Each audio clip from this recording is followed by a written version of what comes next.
back, everyone. As we move into the concluding segment of today's program, we continue with our next speaker. He is a visionary who has taken the ancient art of weaving and catapulted it onto the global stage. Today, we are incredibly proud to welcome him back to campus as one of our most distinguished alumnus. As the founder of Nether, he has proven that sustainability isn't just a trend, it's a masterpiece. From the floors of luxury homes to international design runways like the Met Gala, his work blends the soul of traditional Kerala craftsmanship with a modern, global aesthetic.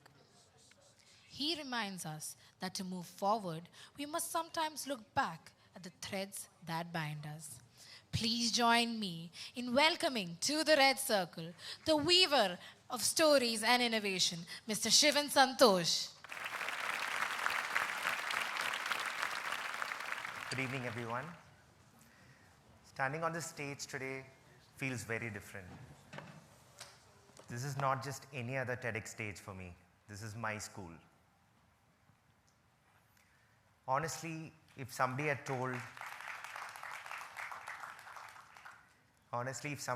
the student version of me sitting in this auditorium way back when I was in school that I would come back someday and give a TEDx talk, I would have laughed. Not because I lacked the ambition, but I definitely lacked the confidence and courage. Public speaking is one of my biggest fears, even today. So if you see me pause or take a breath, just know that I'm going completely out of my comfort zone. And that is where my story actually begins. Back in school, when I was a student, I was not the most confident person in the room, nor was I the smartest. And like most of you sitting in the audience, I also chose what I felt was safe back then. So after school, I studied computer science engineering. Not because I liked coding, but that is what I felt was right at that particular point of time. So I did computer science engineering at VIT University, after which I worked in Chennai at an IT park for two and a half years approximately. Every day I felt something was off. I was doing well, but was I happy? No, I wasn't. So I took a decision that really scared me. I quit. I come from a family business which was started way back in 1917. My great-grandfather started manufacturing carpets more than 100 years ago. I always had this weight of legacy behind me. So I joined Extraweave, our family business. So one thing when I joined that my father told me, he made it very clear, no special privileges in the company. So I was given a task of clearing scrap and production waste from the factory floor. At first, it was very frustrating for me. And then slowly curiosity changed everything. I started asking questions.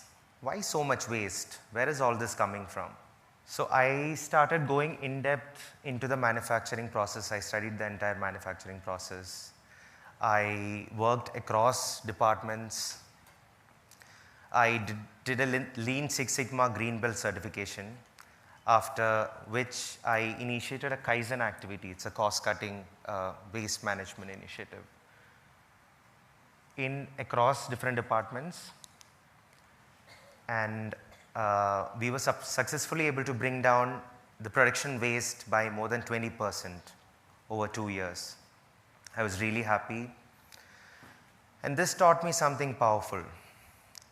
Sometimes you don't need a big title to make a big impact. Sometimes all you need is to care.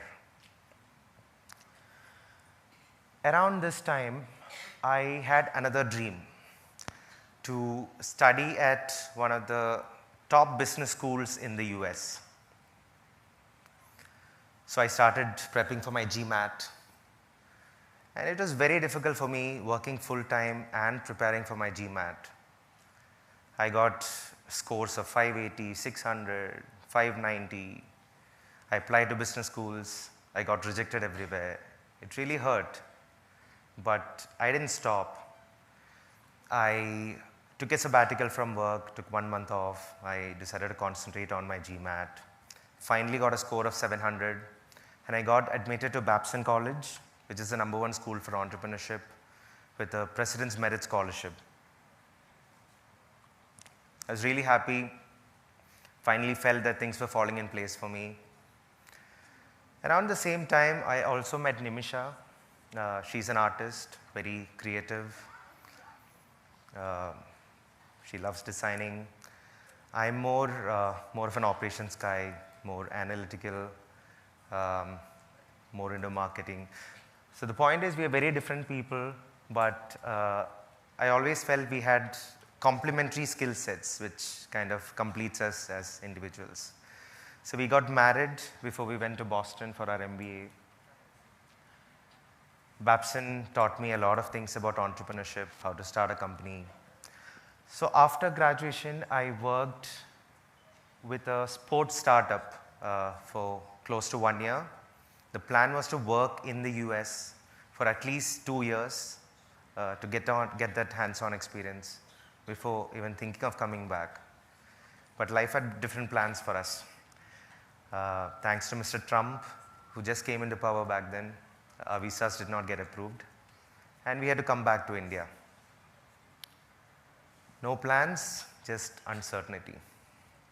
So me and Nimisha, I always had an idea to start something of my own, but something related to the family legacy. So me and Nimisha, we had this idea of seeing rugs as art. Can we get artists to come and paint on the rugs and sell rugs as art pieces? So we were really excited about the idea. So I pitched this idea to my dad, and he immediately rejected it. Of course, from a business point of view, it really didn't make no sense at that particular point of time. I mean, we were clearly disappointed, but it's okay. I mean, we didn't stop. We kept on researching about the Indian market, rugs. So we started designing for the Indian market. And we came up with 2 collections. One of the rugs we exhibited at one of the most premium design shows in Delhi. That is a rug. Thinking back, I can't even imagine how we got the courage to exhibit just one rug at such a big exhibition. But we got an amazing response. People loved the rug. But we also learned something. We were way, way underpriced in the Indian market, and we had a long way to go to make any sort of impact in the industry. So we went back, getting inspired by the exhibition. Nimisha designed a rug inspired by the floods that happened in Kerala way back. So instead of focusing on the negativity of the floods, we focused on the positivity, how the people of Kerala came together. So we focused on unity and resilience of the people, and this was a rug she designed. And this was nominated for the Elle Decor International Design Awards. We were very happy. This was the validation we needed. And this gave us hope and confidence that we are moving in the right direction in terms of storytelling and design. And we started our brand, Nath.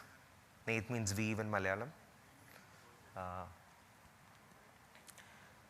And we had big plans for the brand, so many big plans. And then something else happened, the COVID-19 lockdown.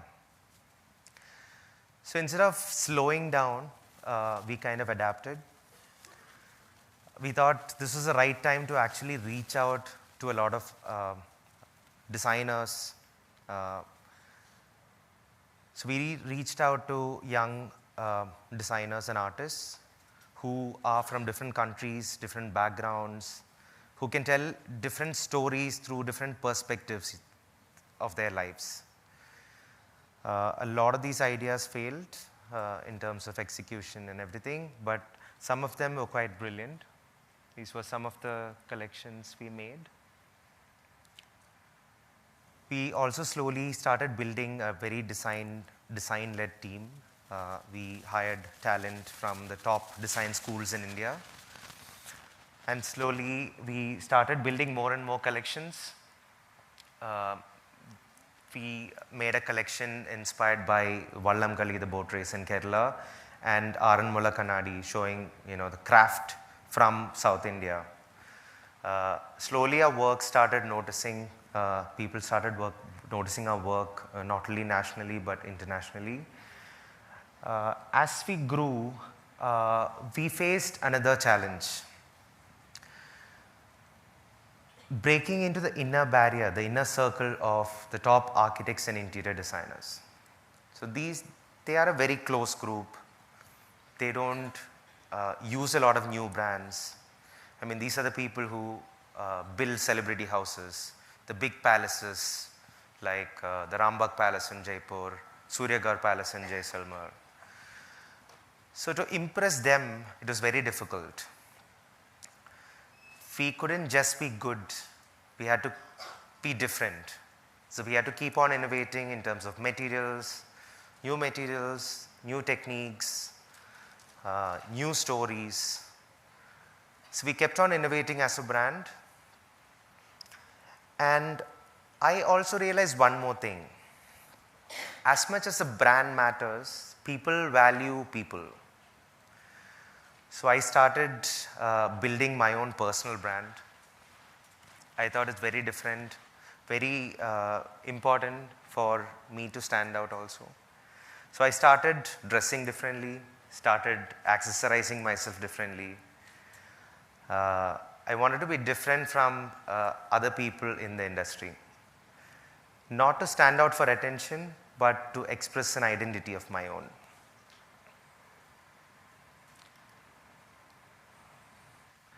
Slowly it kind of worked. I started getting invited for talks, panel discussions centered around art, design, architecture, fashion. And I think some of these conversations really opened doors for us. I learned a powerful lesson. Sometimes talent alone is not enough. You have to be visible.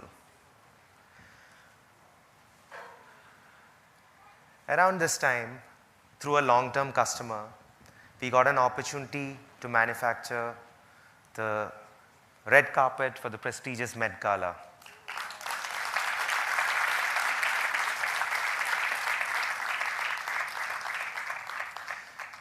So the idea was to use our carpet as a canvas and have artists from New York hand paint on the carpet. The same idea which I had pitched to my dad when we started off. That gave me a lot of pleasure. So this was the second validation we needed to move on. We were very happy. And when we told everyone that the Met Gala red carpet was manufactured in a small town in Kerala, the news went viral. I learned something important. Your roots don't limit you, it can take you global.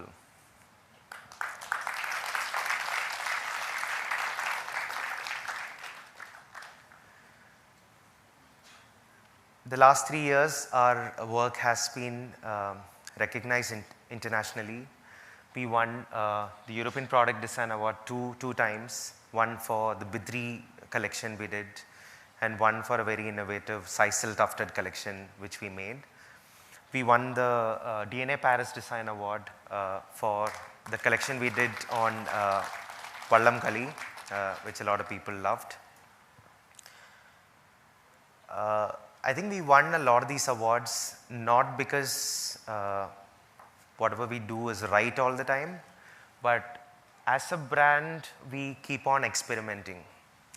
Most of the things we do fail, but failure is okay. It's a part of the process, it's part of the learning.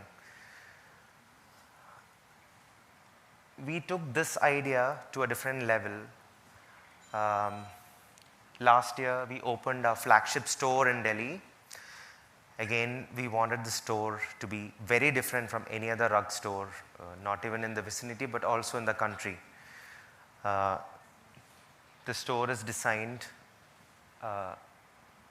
like an art gallery. It was designed by Rahul and Priya, workers of art, who are also alumnus of choice. Designed like an art gallery, all the rugs have stories, where it comes from, what it signifies, what material is used. There are sections within the rug that educates the customer on what rug making is all about, the different techniques used, the different materials. One of my favorite parts of the store is that anybody walking into the store can sit with the in-house designer and custom design any rug based on material, technique, the story, and even the lighting, the music, food, everything served in the store is truly unique, truly curated for the entire experience. The store is truly one of a kind, and it actually culminates all our values of design, craft, innovation, and storytelling all in one. And this year we're doing something very iconic. We have a very cool collaboration in the works, which I cannot reveal much till we actually sign the contract. But we're doing something very iconic that's coming up. So what does all this mean for you sitting in the audience? You don't need to have your future figured out today. Tomorrow doesn't begin when everything in front of you is sorted out. Tomorrow begins when you take the next honest step forward. Be open to failure. Be open to changing paths. Be open to standing out. Because that is when real growth happens. If somebody like me, who fears public speaking, who has failed several times, who has taken several wrong turns in life, can stand and talk before you, imagine what you can all achieve in life. Tomorrow just doesn't begin any day. Tomorrow begins now, and tomorrow begins here. Thank you.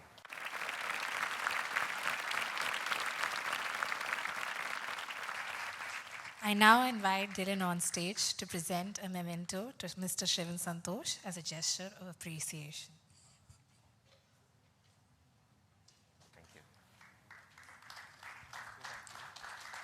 Thank you, Mr. Shivan. It was truly seamless presentation. It is inspiring to see how one can stay rooted in tradition while being completely disruptive in the world of design.